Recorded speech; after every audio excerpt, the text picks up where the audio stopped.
川，你好恶心啊，看得我想吐啊。我觉得你挺漂亮的。是吗？我们这跳的能行吗？一定没问题。你跳这么好，你要不留功里吧？去死啊！我的抓妖不拘小节，你给我记着。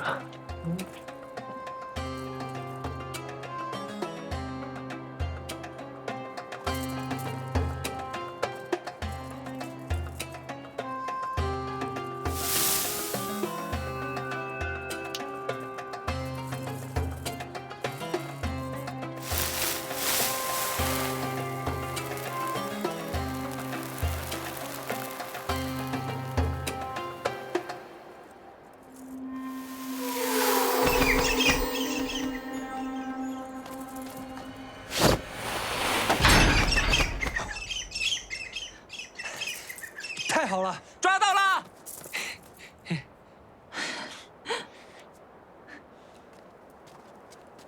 总算抓到了，还是王子殿下英明啊！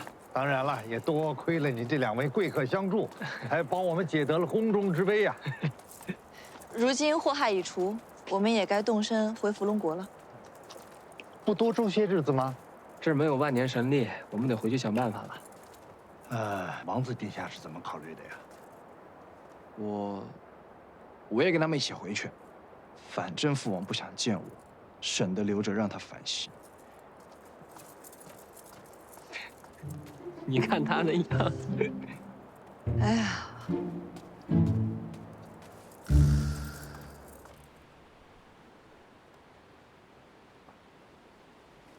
王子殿下，你这来去匆匆的，老臣下次不知何时才能再见到你呀！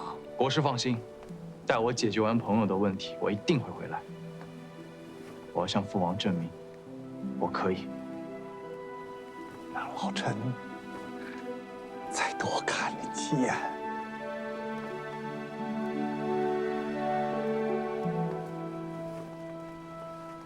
陛下，父王，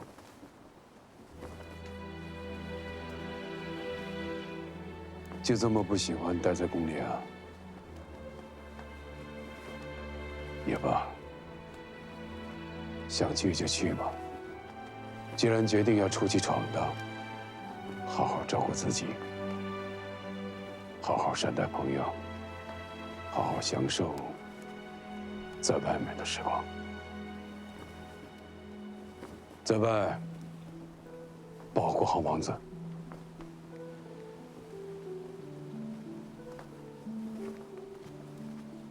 儿啊，你这一去，不知何时再回，别怪父亲平日对你苛责严厉。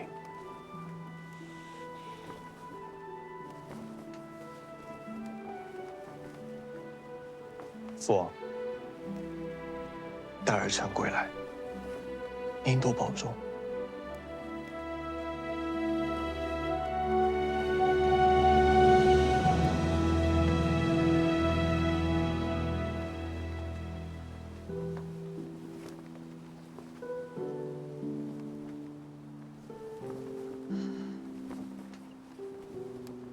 我也想我爹。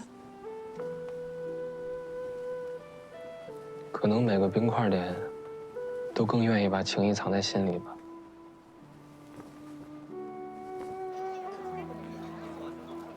真没想到啊，我父王居然会支持我，一定是我太不了解他了。毕竟是你爹嘛。等从巅峰谷回来，我也该带我娘回入云村看看。哎，你们知道吗？今天是他第一次对我笑。哎呦，你好肉麻呀！心彤，怎么了？你也想家了？你们有没有一种奇怪的感觉？刚才我被国师带去问话，国师说了，为保证王子殿下安全，不然我们再叨扰您。出了什么事情？国师，刚才有个守卫也遇害了。确实有点怪，好像都太顺了。从那夜之后，我就总感觉哪里有点不太对。我们捉到妖的时候，我还在想是不是香脂的味道太浓了，为什么我一点血腥味都没有闻到，反而是刚才离别的时候。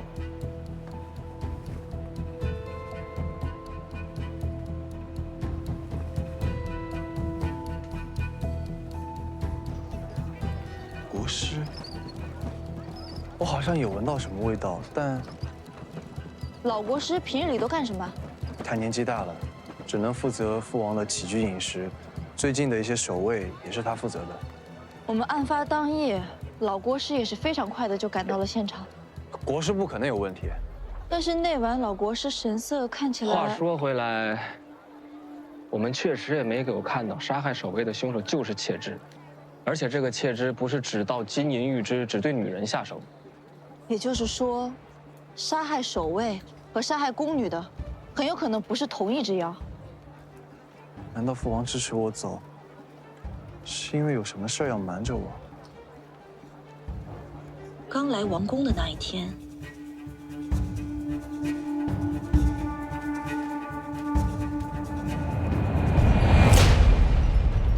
国师有问题。父王，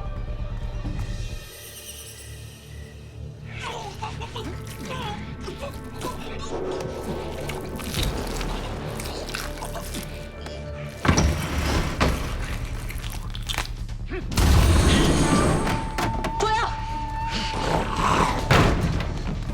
且慢！国师，你为何阻挡我们捉妖？可知道这妖是谁？他是你父王。你说这妖？怎么可能？你们有所不知，数日前，你父王亲自率兵力斩入侵的妖邪，却不幸被一只妖怪所伤。自此之后，每逢子时，他就变成一只吸血的妖怪。只有吸满了人血，他才能渐渐的平静下来，恢复人形。老臣为了掩人耳目，每当深夜，便把牢中一名死囚扮成侍卫，送进宫中，献给国王。您是说，我们之前见到的妖邪就……没错，你们那晚看到的妖邪，正是国王。只不过那天突然发生了窃之欺人的事件，老臣才得以混淆视听，隐瞒真相。为何不请太医？为何不请太医？老臣请了。老臣隐去国王的身份，先后从宫廷内外请了数名的高手来给国王诊断。他们都说，国王的病在元神，在随海一事，回天乏术了。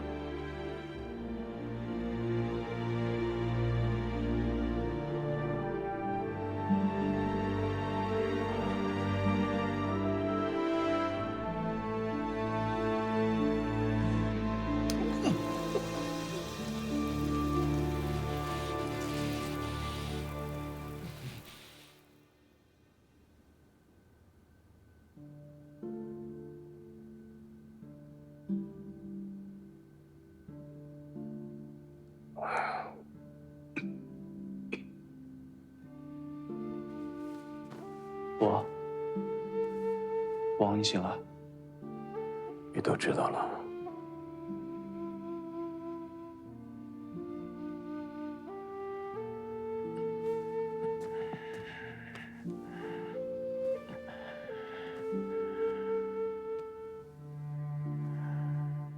玉泉啊，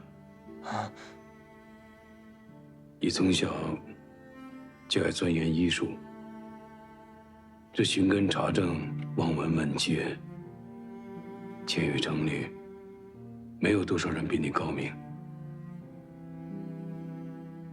我的病情，你也说说吧。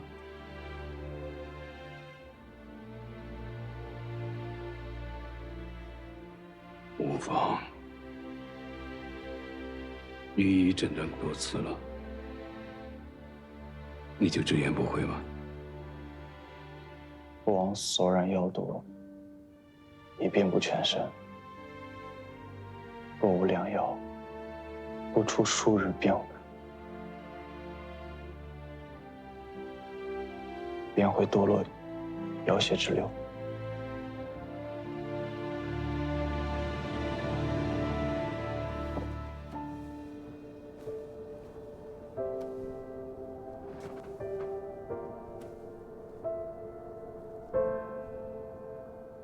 你说的很中肯，玉也是这么诊断的，只是他们不敢直说，颠来倒去的，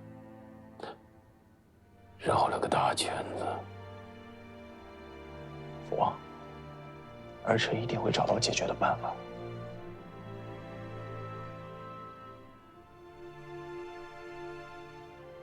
陪我出去走走。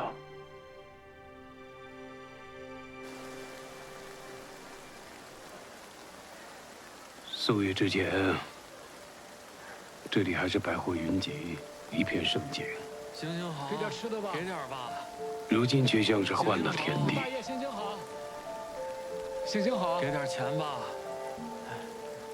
行行好，我连自己的子民都保护不好，真是愧为天子。父王不必自责，父王在位期间已是国泰民安，风调雨顺，人人都在歌颂，这是太平盛世。要怪，就该怪罪那释放妖邪的一枚。吕谦啊，你还记得自己离开千羽国多少时日？2年多了。是2年零13天。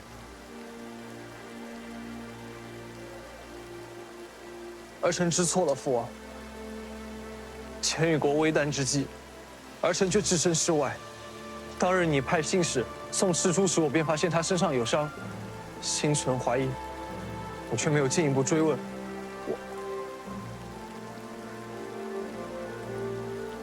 是我不让他向你透露。我曾经也和你一样，也曾在少年时偷偷逃离王宫，在江湖游荡，但最终还是摆脱不了宿命，回到宫中继承王位。自你幼时起，我就对你严加管教，希望你日后能够成为一名合格的君王。想不到，有其父必有其子。看着你一天天长大，渴望逃出牢笼、向往自由那颗心也愈发强烈。儿臣知错了，父王。千羽国被毁那一日，我想明白了。我希望你在外有所闻有所见，哪怕只有1天，也要感受1天的自由。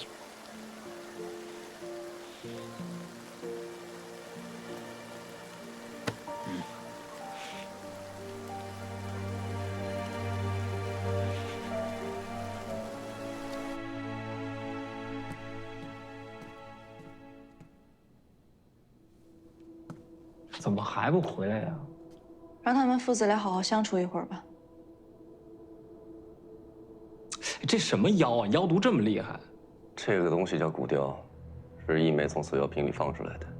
国王手刃死妖的时候，不小心中了蛊毒，恐怕现在已经时日无多了。果然，又是这个一枚。看来我们得尽快前往巅峰谷，阻止更多的悲剧发生。他爹不会真的变成妖吧？如果说之后彻底妖化的话，恐怕会伤害很多无辜的性命。那是千羽国的国王。不管怎么样，他都是板砖的爹。就算他变成妖，他也是板砖的爹。我娘也是妖，但如果有人要伤害他，我就跟他拼命。板砖也会的。既然是妖毒，那一定有解毒的办法。如果说大陆上面找不到，我们去巅峰谷找。对，一定有别的办法。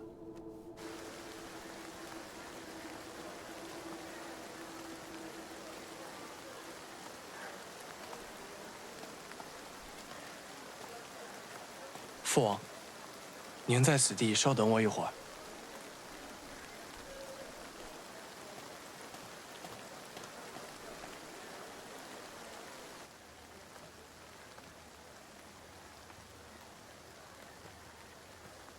爹，您的腰还疼不疼啊？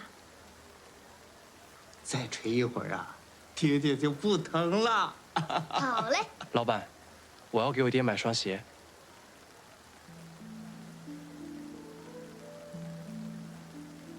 您这哪双鞋最贵啊？贵？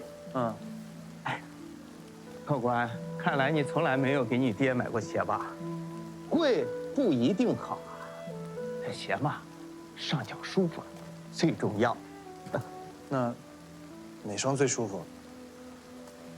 这双吧，老人家穿着舒服，就是不知道大小合不合适。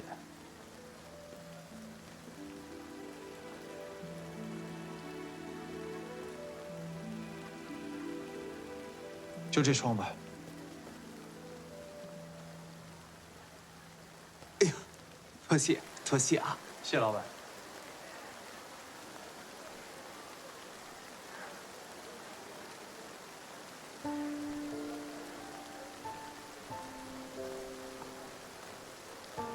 爹，我给您买了双新鞋，您鞋都湿了，我给您换上吧。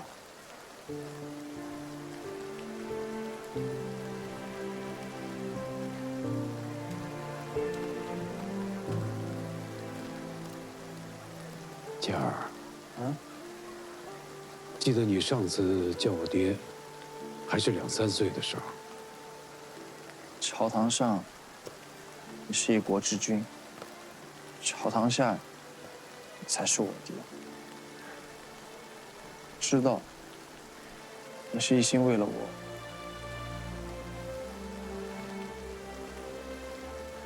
儿臣以后再也不敢放纵肆意了。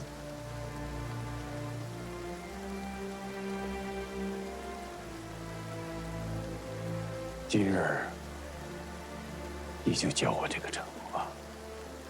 好，爹。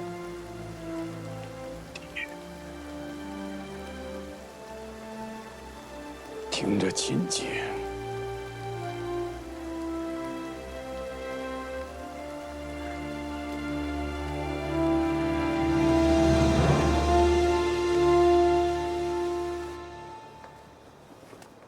住了10几年，居然没有看过这样的千羽国全貌。佳儿，爹想和你说个故事。故事？爹，确实好久没给我讲过故事了。500年前，我们的祖先因明海蔓延群妖肆虐，只得带着沿途遇到的各地流民，辗转数地，自力求生。后来，他遇到了麒麟神。麒麟神？这不一直是民间传说吗？不是传说，是真的。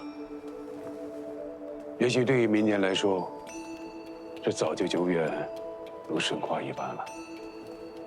但对我们王氏一族，却如同昨日之事。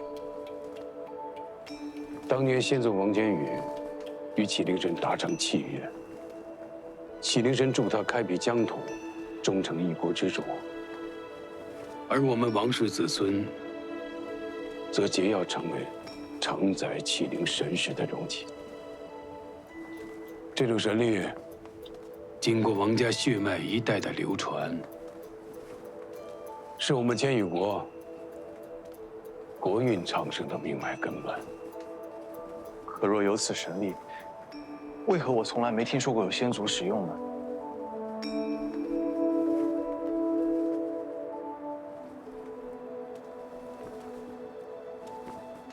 这种神力一旦被释放，作为容器之人，就将失去自我意识，被神识取代。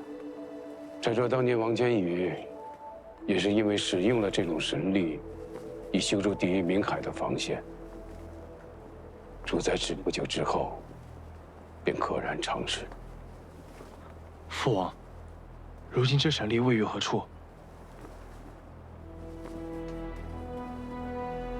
就在这里。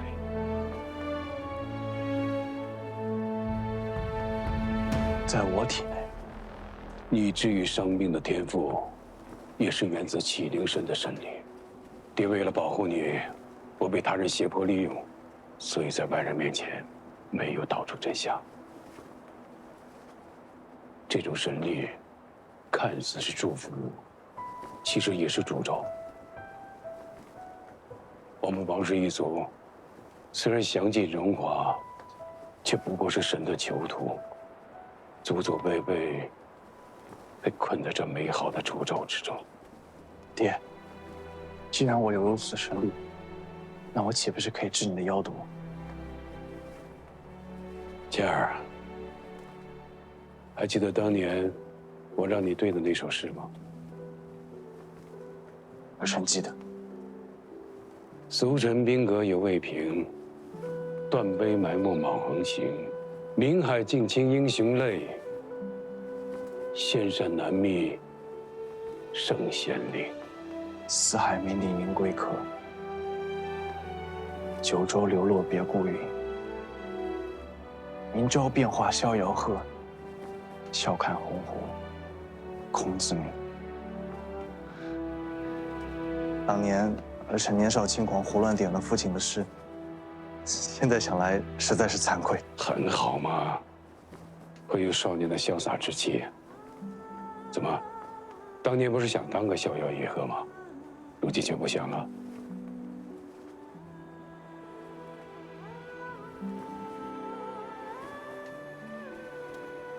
古人云：“否极则泰来。”这个国家在500年来经历了无数风雨曲折，总能屹立不倒。不知道这一次能不能二人度过了。本殿们，父王，我一定会想尽办法去除你体内的妖毒，让你看到山河重振，乾坤永隆。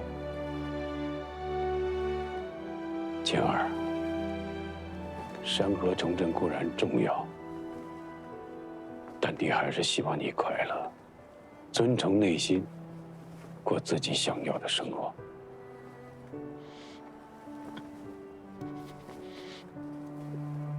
爹有点冷了，爹，咱回宫吧。好。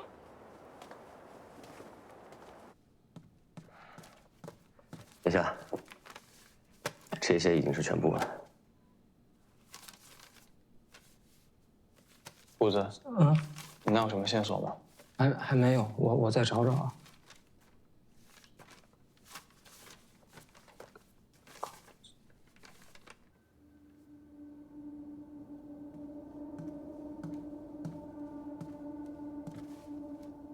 陛下，人我带来了。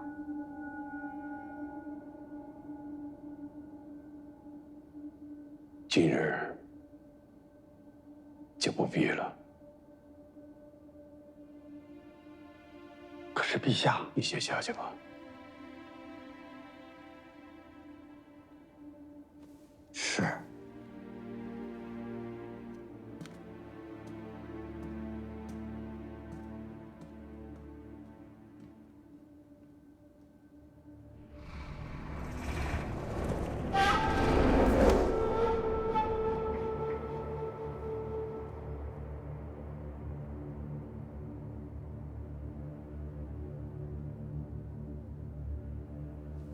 找到了，书上有记载，100年前有人被古雕所伤，也属于妖毒感染。其父亲用以血换血的方式把他儿子救活。以血换血，以命换。二战，这书上是写了，这个人虽然被救活了，但是他的父亲耗尽了体内所有精血，撒手人寰了。这不行。为什么不行？血浓于水。古人尚且可以，为什么不行？是本传，你冷静一点。我要救我父王。你冷静一点。你们再想想别的办法。我要去救我父王，我要去救我父王。殿下，殿下，如果国王知道你用这个法子了案，他定不会同意的。不要再劝我了。没有时间了。殿下，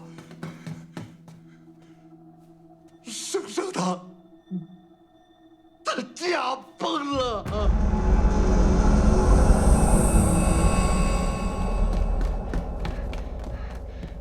父王，陛下。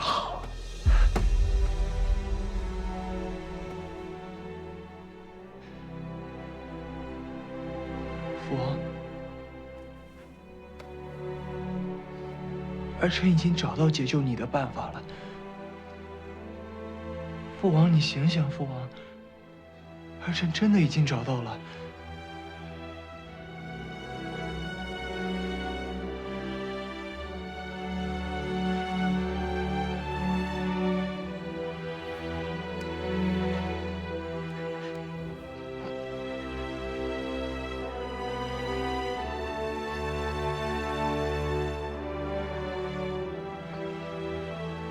爹，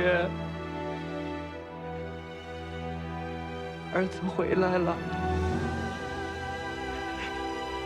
爹，儿子回来了。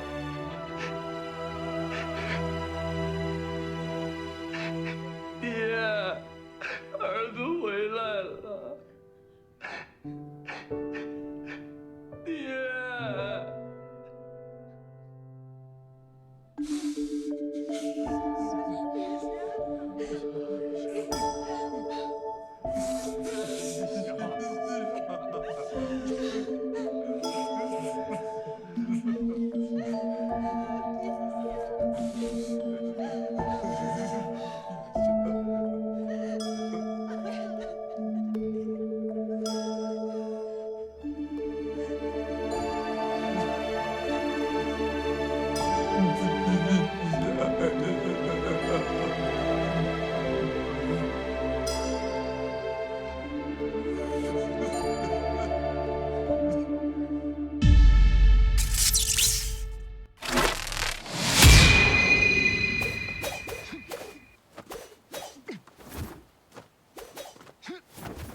自从大老爷将先祖的精元传输给他，他就如同摆脱了肉身的束缚，完全不知疲累。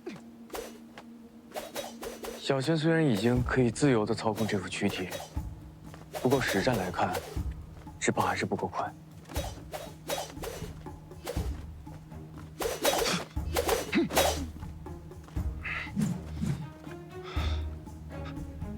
奶奶，莫公子，你们来了。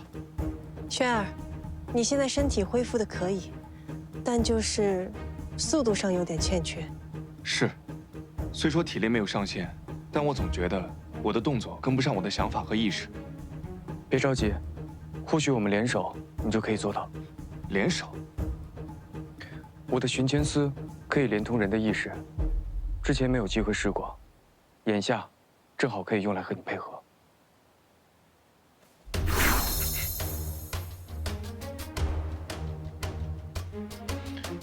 你试着在心里想几个动作。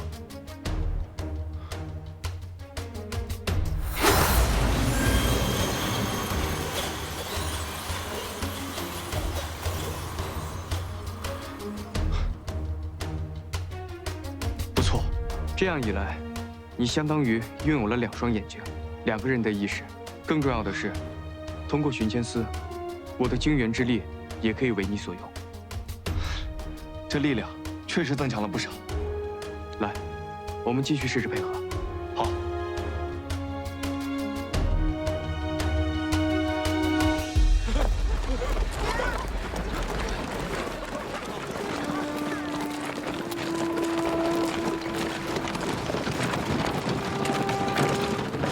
国师大人，是否要属下带上将士去拦住他？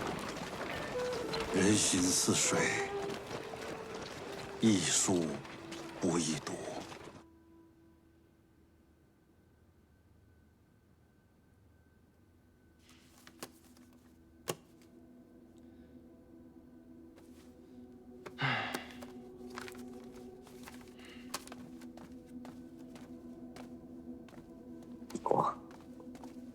尔詹。哎呦，参见国王。没有外人的时候，你们就叫我板砖吧，这称呼怪不适应。我也不适应，要不叫你板王、砖王、板砖王吧？行。不可对国王无礼啊！哎，都是兄弟，无论我什么身份，这层关系是永远不会变的。小燕子，你先下去吧。是。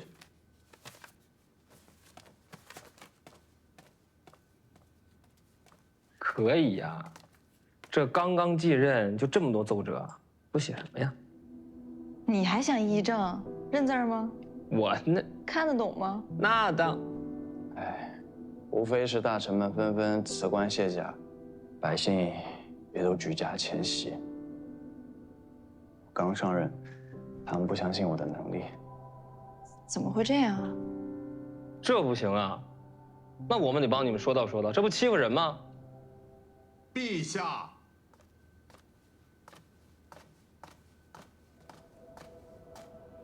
又有官员提交了辞表，他们托老臣代为呈上。这什么意思啊？越到紧要关头，越临阵脱逃呗。不怪他们，是我不懂得治理国家，不懂得如何当一个国王，是我没给他们信心。陛下，千亿国现在百废待兴，百姓是正需要您的时候，您可不能没有信心呐。博士，你来的正好，我有些话想对你们说。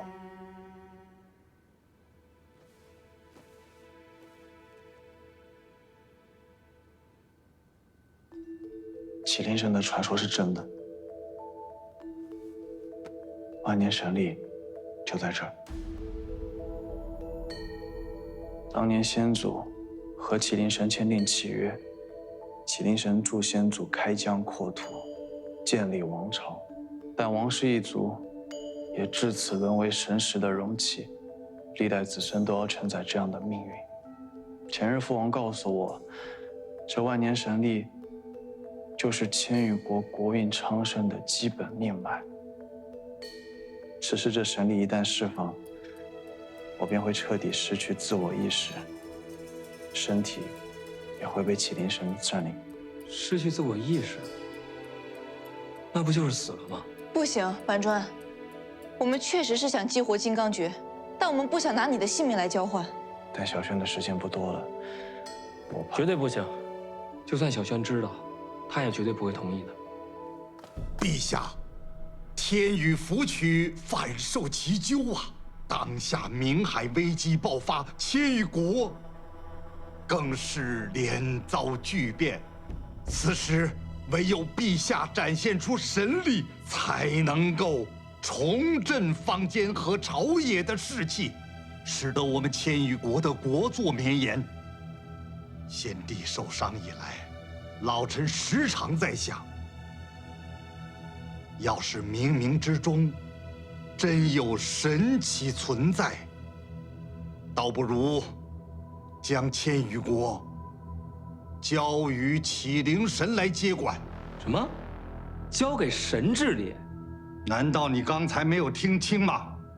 千羽国自始就是依神而存，想必你们两位也是为了寻找神力而来。一旦陛下释放出神力，那么天与伏龙两国的局势就将迎刃而解。国师，是您没有听清吧？刚刚雨谦说了呀，一旦释放神力，他将会失去意识，身体被启灵神所掌管。可是千羽国不能亡啊！你这是在逼他！本国的处境，想必二位已经看到了。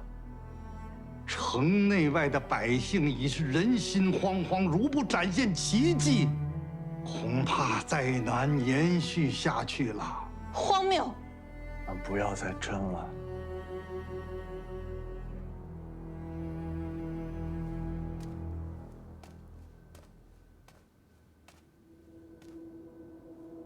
国师，我深知我不是一个治国之才，所以想将王位传让给更有贤能之人。当下最要紧的是寻找渡过冥海的办法，解决冥海危机。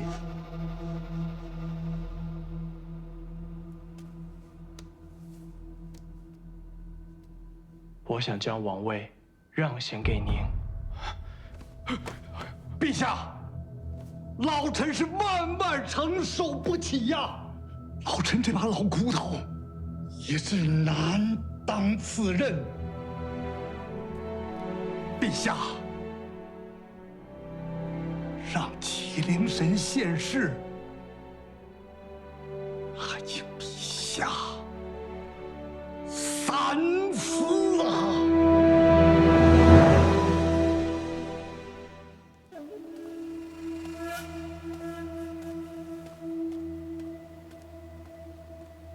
这国师是疯了还是故意的？非要逼你自杀？他一心为国，应该是无奈之举。不行，本尊，照他那话那意思，无论你释不释放神力，他都不打算让你走了。你真的想好把王位让给他？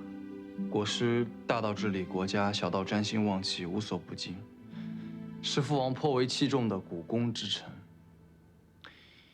交由他，总比我这个江湖浪荡的半吊子妖师强吧？你要是想走，我们支持你。不就是拼冥海吗？肯定还有别的办法的。咱也不用一条巷子走到黑嘛。不过话说回来啊，治理千羽国这个老国师确实比你擅长，比你这个小板砖可靠谱多了。但是呢，我们去阻断冥海的源头，那更是拯救苍生、造福百姓啊。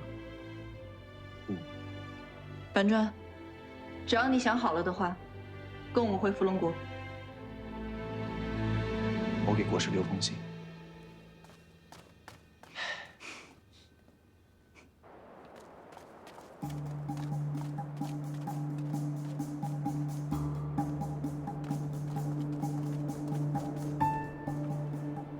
去哪儿？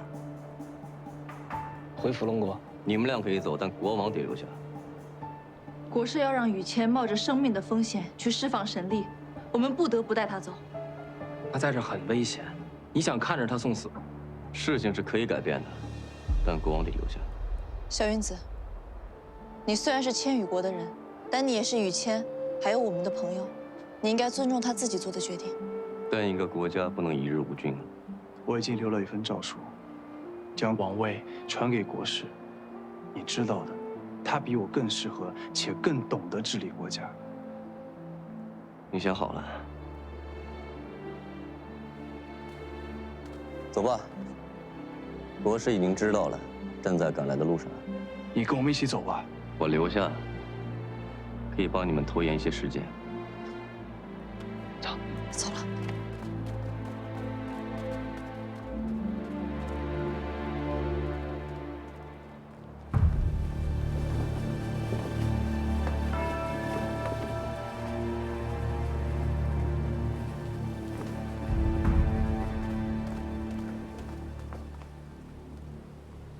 你什么意思？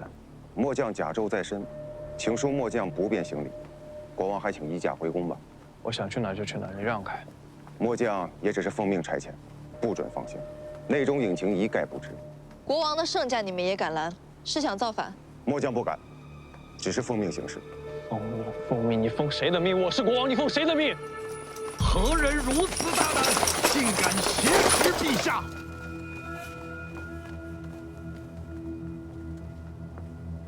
忘了，萧云子，没人劫持我，是我自己要走的。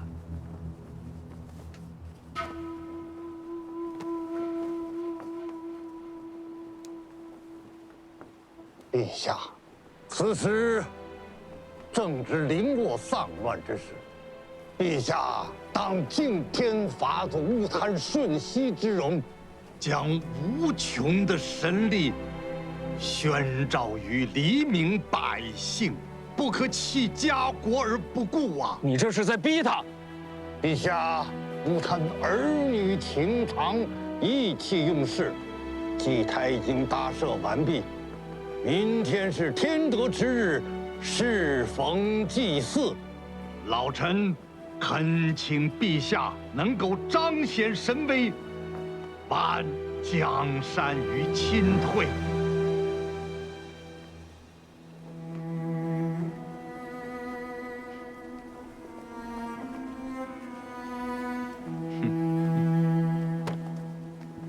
放了他，我跟你回去。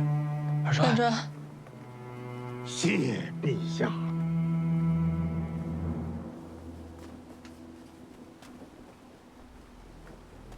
二位贵客跋涉千里之遥，疲惫无歇，也正好在都城歇息2日。